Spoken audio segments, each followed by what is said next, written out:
Hey guys, welcome back. It's Melody and I've just got back into the swing of things. I've been traveling all around Europe, and so if you are not a subscriber, definitely do subscribe because I post videos every Sunday. But I wanted to give you a tour of my Norwegian apartment. But before I get into that, I wanted to talk about the things that surprised me, or the biggest differences between living in the US versus living in Norway. And the first thing that took some getting used to was living without AC. Now I understand why some women in their morning routines, they will wash their face once and then at nighttime they'll wash their face because you sweat through the night, which is something I wasn't used to, but it's definitely better for the environment. When I got here, they had a really hot group of days, and it was something like 80 or 90 degrees, which is very unusual for Norway. And so I was just sweating bullets in the bed because I'm used to having everything an even temperature. And so what I did was I went and grabbed some containers from the kitchen. I filled them up with ice and water, and I just laid it all and hugged all of my ice. So it was like a self-made air conditioner. So anyway, that was the number one thing that took some getting used to. The second thing that was the biggest difference, and this is the one that people always mention, is that the restaurant service. And so if you are in Europe right now and you've never been to the US, the restaurants are very efficient in the US for the most part. So you can go to Chili's on a Friday night and you can order with the tablet at your table, and you don't even have to see the waiter. You can order dessert, extra drinks, whatever you want, and then pay at your table and then leave. So you can get in and out in less than 15 minutes. At some of the barbecue joints, they also have placards that you can put up to let someone know that you need something. And so then they're never constantly checking on you. And so in Europe, it is an experience. To eat is an experience, and so it's very hard to get out of a restaurant in less than an hour. That was the biggest one to get used to. And then the third thing, which is par for the course, you just don't have a lot of space in the big cities. And so you go to a grocery store and there's unscented shaving cream and scented. There's only two options. And so there's a lot of things that you can't find. For instance, if you want egg noodles to make chicken noodle soup, it's probably not going to be at the grocery store. And I remember when I first got here, I was looking for baking soda because, like a lot of Americans, we use baking soda and vinegar to clean everything. And I just couldn't help but laugh to myself when I finally found it, because it was a little tiny packet. They come in these little tiny packets. And I remember thinking to myself, there's got to be Europeans that are watching American cleaning videos and thinking to themselves, oh my gosh, if I use that, it's going to cost me $10 to wipe down the dang counter. Because it's so expensive. So that was a pretty big difference, the variety and the convenience of having things just delivered to your door, anything that you want. You know how much I love Amazon. And the very last difference is the sun. Norway gets so much sun, and when I first got here, the sun would go down at 11:30 and then it would rise at 2 a.m. Let me just say that I know that bronzing and self-tanning is a big business in Norway, but you don't need it. Not in the summer, because you can just sit by the window and it's like you went to Tuscany. And so that was a really pleasant surprise, actually, because you have so many hours to film and so many hours to get things done. It always feels like it's daytime. So those are the biggest difference between the US and Norway that I found. If you have any other differences you want to add, put them in the comments. So this is the front of the apartment. All of the jackets and bags are over here, and I got this really cute bag from Italy for really cheap. And all of the shoes except for my high heels are right here, and some of them are my roommate's shoes. In this closet here, I have my luggage mainly. So my roommate's jackets and then my luggage to travel. And if you guys travel a lot, a really good tip is to keep a quart-sized baggie at all times in there. Therefore, you always have it ready to go and you can just jump on the plane. So make things as easy as possible and store things where they make the most sense. And then at the very top is just odds and ends. If you do come to Europe from the US, you will need a converter. My roommate's room is really big, so he offered that I could take this bedroom, but I didn't want to put him out since this is just temporary anyway. It has built-in storage, which is unlike the US. Most apartments in the US come bare. And over here is the window, and you have to open the windows at night or else it will get really hot. So I jury-rigged the windows with this ribbon like that, and then you can let the draft in. And some people use candles or other things like that, but I don't want to use a candle just in case it fell on somebody's head. It would just be a slight tap.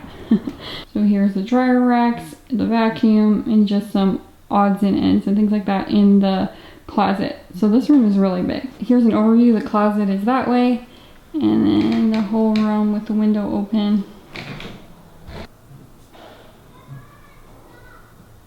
So we're gonna go out and go into my room. You can see it's a lot smaller.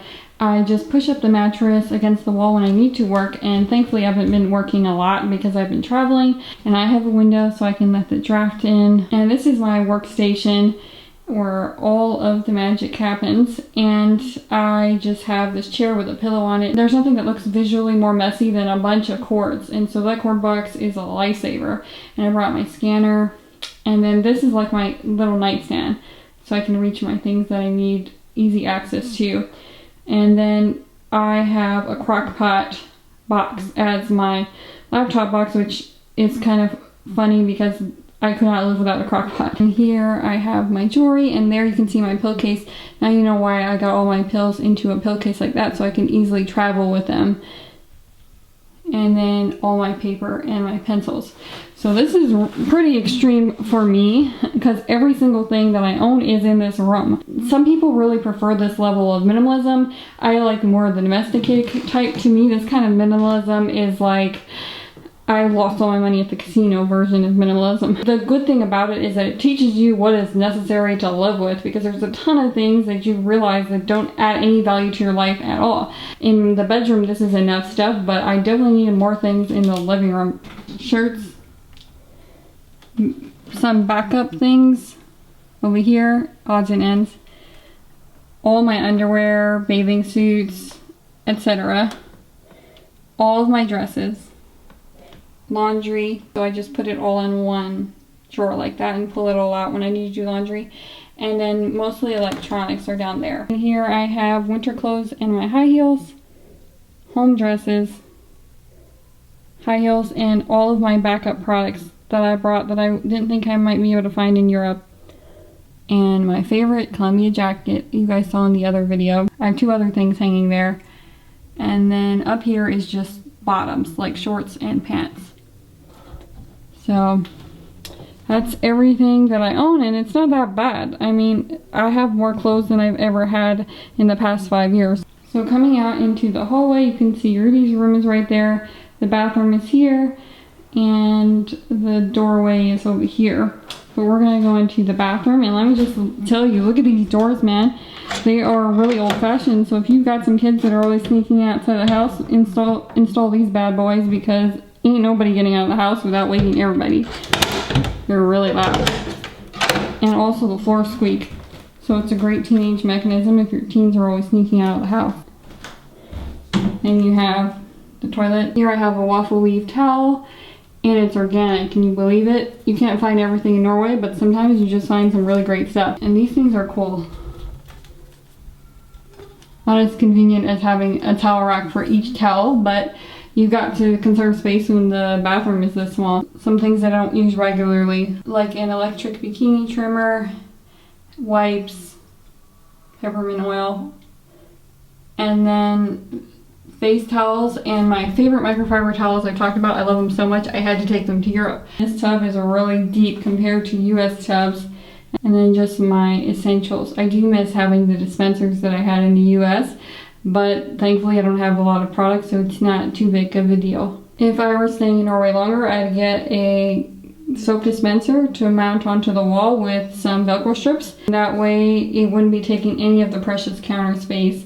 And I don't like keeping anything on the floor. And then up here we have the medicine cabinet. So on this side is all of Rudy's stuff, and then on this side is all of my stuff. And it's basically the makeup that I wear regularly. So you can see my Z palette over there. I talked about it in the other video where I keep all of my powder makeup.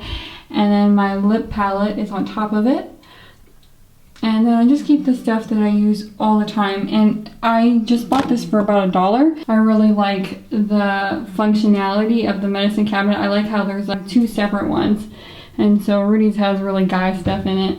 In the US, everything's bare, so you can customize everything. And in Norway, they have everything basically made for you, so you just fill it. So coming out of the bathroom, you just have the living room, a rug to try to swallow up the sound. I mean, it's impossible.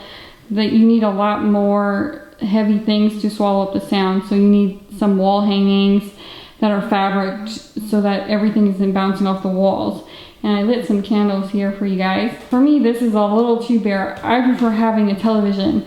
And if you are an outdoorsy person, a television is not even necessary. If you're an indoor person, it gets a little quiet, but I'm also very American, and so a busy day for me is just back-to-back movies. You can see the couch, it got off Finn, which is like their Craigslist. And then over here, this is basically my editing station. A picture of baby Melody with grandma and her brother. Grocery list.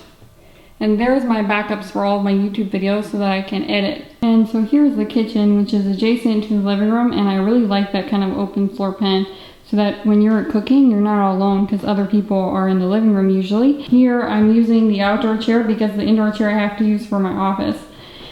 This plant is going strong. I really like plants like this. They look so luscious. It reminds me of my pothos plant in Tennessee. There is nothing greater to bring the outdoors indoors than to literally bring the outdoors indoors, and not just bring flowers that die, but something that's living in your house, and even better if you can eat it.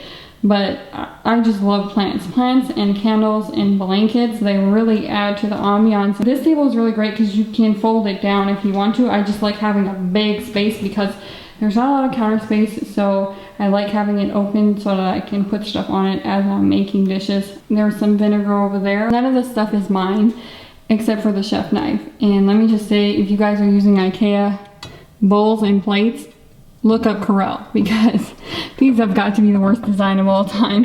The rim, when you're trying to drink broth or something like that, it catches. It doesn't fit in the dishwasher. It's very heavy. It's like a paperweight. Corelle is the opposite. They're thin, they're sleek, and they're so functional. You know, when you're a minimalist, you have to make sure everything that you own is as good quality as possible because it really makes a difference. When I got here, there was about 3 spices, and I said, oh no. My #1 crock pot.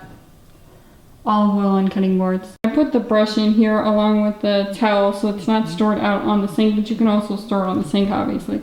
And these are really cool. You can pull everything out and push it all back in so you can easily get what's back there. I put a clear hook right there to hold all the plastic bags. On the door of the fridge is just for my recipe cards. This wasn't my plant. I didn't get this plant. It was already here. And the fridge just have some chicken broth defrosting and very few items. I don't need a lot of dairy or meat, to be honest. So I just like to keep fresh produce. The best thing in Norway is the blueberries. The berries and the tomatoes can't be beat. The carrots are really good too. So you can see there's a really nice view so you can eat out on the porch. Thanks for watching the apartment tour video. I hope you enjoyed it. And don't forget to subscribe so that I can see you next Sunday. Thanks for all the kind comments. See you next time.